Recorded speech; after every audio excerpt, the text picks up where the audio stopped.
नमस्कार, मी आहे सुशील कुलकर्णी आणि नेहमीप्रमाणे कुठल्या तरी एखाद्या विषयावर चर्चा करण्यासाठी आपण नेहमीच येत असतो. यावेळेचा विषय थोडासा वेगळा, संवेदनशील आणि ज्यावर चर्चा झालीच पाहिजे असा आहे. काय आहे, आपण नेहमी सुधारणावादी, पुरोगामी असल्याचा दावा करतो, पण तसं करताना पोथीवादी देखील होत असतो. प्रत्येक गोष्ट अमुक ग्रंथात लिहिली आहे म्हणून ती तशीच केली पाहिजे असा दावा करणारे हिंदू पंडित किंवा ख्रिश्चन किंवा बौद्ध किंवा मुसलमान, कधी कुराणमध्ये, कधी हदीसमध्ये, कधी गीतेमध्ये, कधी बायबलमध्ये अमुक एक गोष्ट लिहिली आहे तशीच केली पाहिजे असा पोथीवाद पुरोगामी पण कधीच येऊ देत नाही. खरं तर जगण्यातल्या असंख्य गोष्टी अशा असतात ज्या पुस्तकात लिहिलेल्या नसतात, पण त्या पुस्तकाच्या शिवाय आमच्या जगण्याच्या सवयीतून आम्ही आत्मसात करत असतो. जसं पोथ्यांच्या बाबतीत आहे ना, तसंच अगदी तसंच भारतीय संविधानाच्या विषयात सुद्धा आहे. भारतीय संविधानामध्ये प्रत्येक गोष्ट नोंद केलेली आहे, पण काही गोष्टी अशा आहेत की ज्या नोंद केलेल्या नसतात, त्या परंपरेनं आम्ही पाळत असतो. बरोबर आहे, तुमचा अंदाज. मला भारतीय संविधानावर बोलायचं आहे आणि भारतीय संविधानाचा दाखला घेऊन बोलत असलेल्या मंडळींच्या विषयी बोलायचं आहे. आपण ह्या बोलायला सुरुवात करण्याआधी एक व्हिडिओ बघणार आहोत आणि त्यानंतर आपण हा विषय पुढे नेऊया. या सगळ्याला विरोध आहे. सदावर्तीजी, काय भूमिका आहे आता तुमची? कारण मराठा समाजाच्या नेत्यांनी थेट इशारा दिलाय. सगळ्यात अगोदर तर नामधारी राजे आहेत. भारतीय संविधानाच्या आर्टिकल 18 वाचल्यानंतर राजा गाद्या काही राहिलेल्या नाहीयेत, हे सगळ्या बाद झालेल्या आहेत. सरकारने अशा नामधारी लाचार लोक जे अफजलखानी वृत्तीचे आहेत, जे इतर विद्यार्थ्यांवर कुरघोडी करून त्यांच्यावर अन्याय करायला निघालेले आहेत, अशांचा मी निषेध करतो. आणि मी सगळ्यात पहिली प्रतिक्रिया आपल्या चॅनलच्या माध्यमातून एमपीएससीचा अभ्यास करणाऱ्या खुल्या वर्गातील तसेच संबंध अभ्यासू विद्यार्थ्यांना सांगू इच्छितो की अफजली खानी विचाराचे लोक जे आहेत, या लोकांना घाबरू नका. जर काही कमी जास्त झालं तर आम्ही उच्च आणि सर्वोच्च न्यायालयामध्ये जाऊ. ऐकलं? भारतीय संविधानातल्या एकेका कलमांचा उल्लेख करत कोणाचा उल्लेख मी कसा करणार नाही हे बोललं जातं आहे. कायदेशीर लढाई ज्याची त्यानं जशी लढायची आहे तशी लढावी. कायदा, न्यायालय त्याला न्याय देईल, त्याबाबत जे काही म्हणणं आहे ते मांडेल आणि ते सगळ्यांना मान्य असेल. पण एखाद्या व्यक्तीला सन्मान देणं हे कायद्याच्या पुस्तकात लिहिलेलं नसतं, तर ते आम्ही आमच्या जीवन पद्धतीमध्ये स्वीकारलेली गोष्ट असते. गावातल्या एखाद्या मोठ्या वयस्कर ज्ञानी माणसाला सन्मान द्यावा हे कायद्याच्या पुस्तकात लिहिलेलं नसतं, तर ते आमच्या जीवन पद्धतीच्या पुस्तकामध्ये लिहिलेलं असतं. मोठ्या माणसांचा सन्मान करणं हे कायद्यानं बंधनकारक नाही आहे, ते आमच्या भावनेनं बंधनकारक झालेलं आहे. तसंच छत्रपतींच्या बाबतीत आहे. उदयनराजे भोसले काय किंवा राजे भोसले काय, दोघांच्याही विषयामध्ये ते छत्रपती शिवाजी महाराजांचे वंशज आहेत, वारस आहेत, म्हणून त्यांच्याविषयी लोकांच्या मनामध्ये आदराची भावना आहे. खरं तर 13, 14, 15, 16 पिढ्यांच्या नंतर हा आदर जराही महाराष्ट्राच्या मातीतून, महाराष्ट्राच्या माणसांकडून कमी झालेला नाही आहे. 16 पिढ्या जो आदर कायम टिकलेला असतो, तो आदर कायद्याच्या पुस्तकातला नसतो, तर तो मनाच्या कप्प्यातला असतो. छत्रपतींचा उल्लेख छत्रपती असं करणं हे मान्य आहे. राजेशाही संपलेली आहे, राजेशाही संपली आहे, तिचा वापरच होत नाही आहे. आजकाल कुणी राजांच्या आज्ञा मानत नाही आणि असं म्हणतात की मतदार राजा असतो आणि तो ज्याला निवडतो त्याला राजा म्हणून संबोधलं जातं. खरं तर तो आहे की नाही मतदार राजा? लोकशाहीनं ज्या कायद्याच्या पुस्तकात मतदार राजा लिहिला आहे, तो मतदार राजा असतो का, की तो खरा भिकारी असतो, की तो विक्रेता असतो? हे सगळे प्रश्न आहेत. म्हणजे संध्याकाळच्या वेळेला नोटा, मटण, बाटली घेऊन मतदान करणारा राजा असतो का, हाही मोठा प्रश्न आहे. एकदा आपण कुणाला तरी मतदान करून सत्ता सुपूर्द केल्यानंतर त्याच्याकडं अर्ज करणारा, शब्दच आहे ना तो, अर्ज, विनंती, सरकार दरबारी, मेहरबान साहेब, म्हणजे जी मुळात हुजरेगिरीची प्रवृत्तीच घटनेनं अधिकार देऊनसुद्धा आमच्यातली गेलेली नाही आहे, ती माणसं राजा असतात का, हा खरा प्रश्न आहे.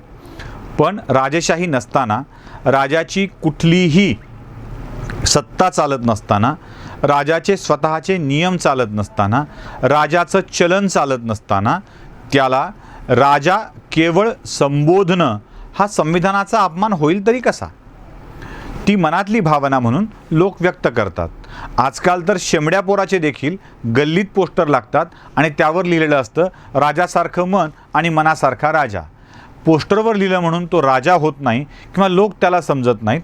स्वतःचे पैसे खर्च करून झालेले राजा अनेक आहेत. पण लोकांनी उदयनराजे आणि संभाजीराजेंना राजा मानलेलं आहे.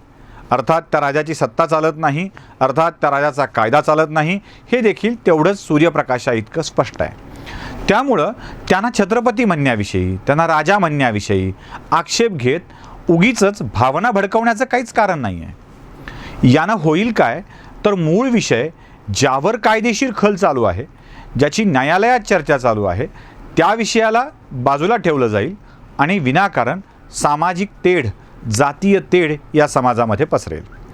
कायद्याच्या अभ्यासकांनी असं मत व्यक्त करावं याविषयी मोठं आश्चर्य आहे. ज्यांनी कायद्याचं पुस्तक वाचलंय, अभ्यासलंय, कोळून पिलंय असा त्यांचा दावा असतो, अशा माणसांनी अशा प्रकारची विधानं सार्वजनिक व्यासपीठावर करत पुन्हा पुन्हा भडकवण्याचा प्रयत्न करणे हे नक्कीच गैरलागू होईल आणि ते अनिष्टसुद्धा आहे. खरं तर आपण जेव्हा पुस्तकांच्या विषयामध्ये जात असतो, आपण जेव्हा नियमांच्या विषयामध्ये जात असतो, तेव्हा अशा कुठल्याच घटना, नियम, कायदे सगळेच्या सगळे आयुष्याशी संबंधित असतात. ते कायद्याच्या पुस्तकात किंवा कोणत्याही धर्मग्रंथात लिहिलेले नसतात. सकाळी उठून चहा प्यावा, चहा आवडत नसेल तर कॉफी प्यावी, कॉफी आवडत नसेल तर दूध प्यावं, हे कोणत्या पुस्तकात लिहिलं आहे? हे कोणत्याही पुस्तकात लिहिलेलं नसताना आपण चहा, कॉफी, दूध आणि काहीजण रात्री दारू हे पीत असतात.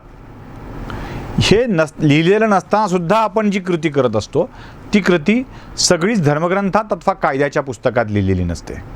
असं असतानाही प्रत्येक गोष्ट त्या कसोटीत, त्या पुस्तकात तपासून बघणारे सोयीचं राजकारण करत असतात.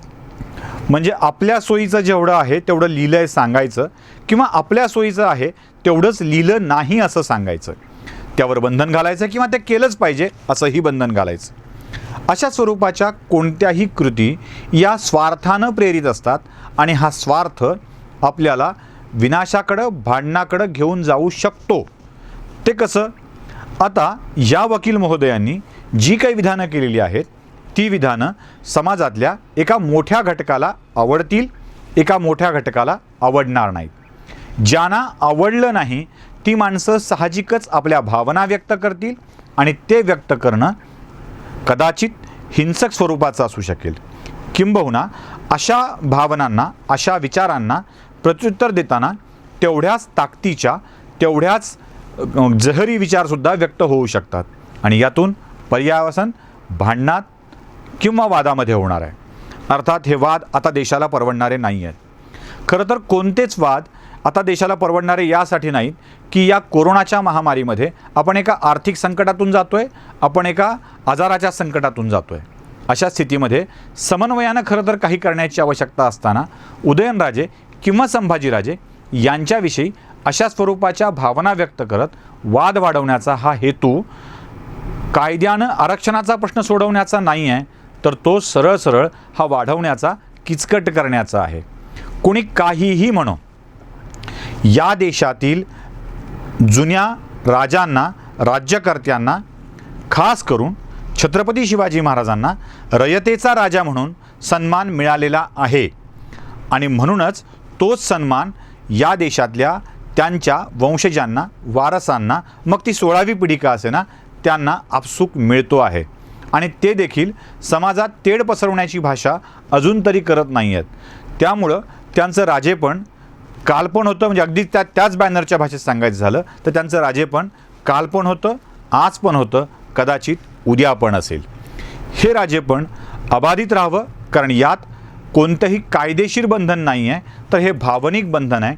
अशा महाराष्ट्रातल्या भावनिक बंधनावर विधानं करून मराठा विरुद्ध अन्य समाज पेटवण्याची कृती ही निषेधार्ह असेल, ती योग्य असणार नाही. तेव्हा याबाबत विधान करताना प्रत्येकाने काळजी घ्यायला हवी, एवढं मात्र नक्की.